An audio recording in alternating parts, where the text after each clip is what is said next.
Okay, hi, it's Garnet, and we're continuing for the Neurolight Practical Guide for Beginners step-by-step commentary. We are now on page 10. We're working in brain exercise. This is the short 4-session protocol at building neuroplastic capacity. So this is a kind of a variation on the first one, the 12-session thing.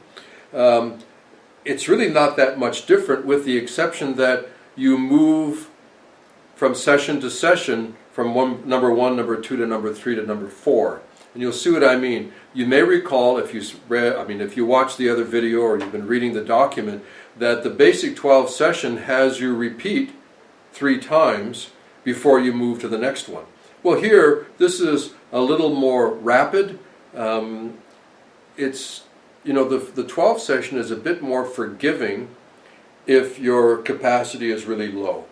This one is a little more demanding because you're changing the exercise every session.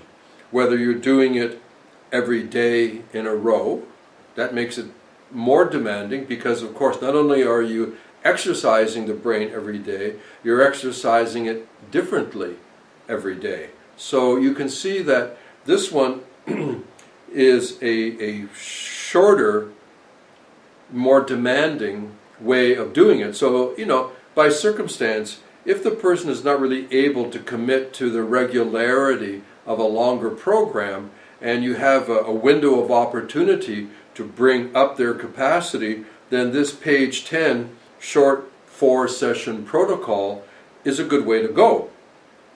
So this is when a person is more time constrained, or they're not really buying into it 100%, and they want to lean a little bit to see if, does this thing really work or not. It's circumstantial in terms of commitment and faith and calendar, like that. So here, what you've got is, you'll see that it's a very similar kind of structure, but I've repeated it so you don't have to mentally do it. You can just go to page 10, there's the 4-session one, and you just follow the directions. You see here again that anytime you're working at building capacity, it's highly recommended that the person have access to the brain food, the nasal light. Using it every day, hopefully an hour a day, like 2 30-minute sessions, or breaking it down more. Using it at least 15 to 30 minutes right at bedtime, being one of the aspects, really helps to normalize sleep and deepen sleep. So let's look at number 1. Okay, 1A is the brain food nasal light. I suggest medium power throughout all of these, low to medium. I don't like the high power setting, especially if a person has been coming out of challenge, or by age or infirmity they're needing this work. The nasal mucosa does not tolerate the high intensity with longer term use. It can get a little, like just before the sting feeling, you feel something, it's like, what is that? Well, the mucosa is having to tolerate that higher intensity. To me, if there was low and medium, that would be totally fine. I'm suggesting medium is the go-to. If even that is a little like, I don't like that feeling, take it down to low. That's a signal that the body as a whole is sensitive to input, sensitive to stimulation. Well, that's kind of understandable if you're working for low neuroplastic capacity in general. Body is the brain, brain is the body. Don't make it so complicated that you think that they're separate entities. They're not. Okay, number 1A. Number B, foundation, coordination. Hey, same deal. Of course, pause 3 minutes, keep your eyes closed, let them move around with it. But remember, when you come back for number 2, are they able to be aware or not?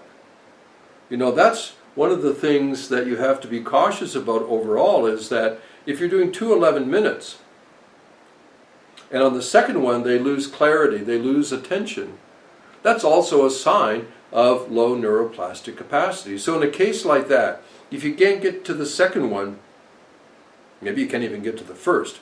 Okay, lower light intensity, volume, and so on. In this case, between the sessions, have them open their eyes, sit up, regain presence, and then go back into the session again. Just think in common sense terms. If you're nodding out, you might want to get up, walk around for a couple of minutes, sit down, and go back to your reading again, or go have a glass of water, or do something.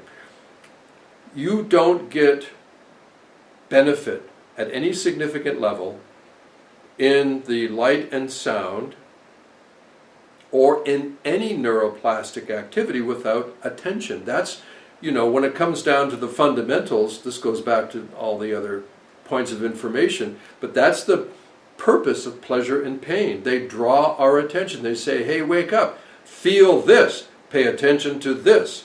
That's what pleasure does. That's what pain does.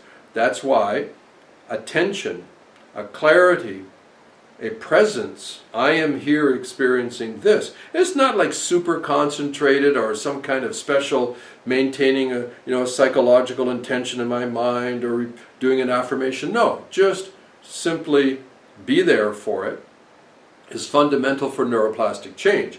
So here, especially because you're moving a little bit more aggressively from one type of session and when they come back to another model that's different, that puts more demand. You've got to watch and see. It's like, do I have to finesse this a little bit? In between, if by the second 11 minutes they're checking out, they're going sideways, just that kind of like, what happened? That kind of feeling. In between, instead of having them lay there with their eyes closed and kind of do their, free-form Qigong feel-it experience, have them open their eyes. And if more than that, have them sit up. Even exchange a little bit or give them a sip of water or something. Let them recommit to the process. And you're going to see that you have to work with these kinds of adaptive modifications for people that have low neuroplastic capacity. It's the whole issue. It's like, this doesn't really work because I just check out or I fall asleep every time. Well, okay, if you're doing it for yourself, you have to modify that. If you're doing it for somebody, you modify it, but the modification is common sense, it seems to me.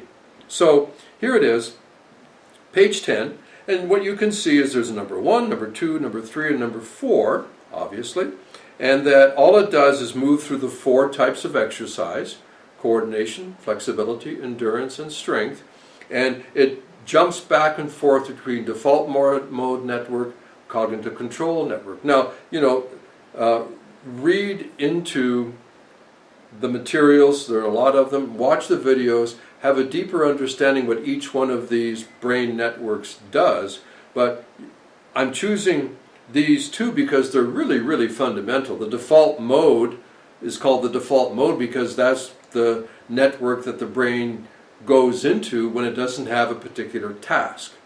And the cognitive control is basically the executive functions when you shift into a task. It's a little bit simplified, but that's why these two are such important ones. And I say sometimes it's like musical chairs. There are 2 networks but 1 chair. That when the default mode network is dominant, cognitive control is subordinate. That it's like a teeter-totter. Both can't be up, both can't be down. They trade places. So that's why it's a very basic design here, the short 4-session protocol for building neuroplastic capacity. Okay? And this one too, same thing, change the do this session each day, the E1, to do a session each day in a row, or just skip one day. So here, because the concept is this is kind of a compressed protocol for building capacity, if you can do it every day in a row, that's fine. If you can't, then just skip a day. But the idea is probably here, this person doesn't either have the time, or they're not willing to commit the time. They want to check it out. Does this thing really work? You can use this one, keeping in mind that it is compressed, it's somewhat more demanding. Maybe it's more efficient, maybe it works better, maybe the person's vitality is not that low, and they can do this, they'll grow. Keep in mind that other than these sessions, how they're conducting their life. There are three basic things. Well, you can make a big long list. One is, do they have enough general activity? Take a walk every day, something. Number two, are they de-stressing? Are they letting go? Are they doing 10 minutes of breathing each day, or a chant, or listening to their favorite music, or, I don't know, petting their dog, something. Conscious relaxation. And number three, adequate sleep. That's a real big one. Sometimes people don't sleep well because their energy is too low. You think, well, that's weird. It takes energy to sleep because sleep is not a passive brain shut-off state. There are lots of brain functions going on. All those functions require energy. That's why using the brain food, the nasal light, along with these exercises, the expectation is they're going to have improvement in general mood, general energy, but also they're probably going to sleep better. So that's a win-win all the way around. Okay, page 10, short 4-session protocol.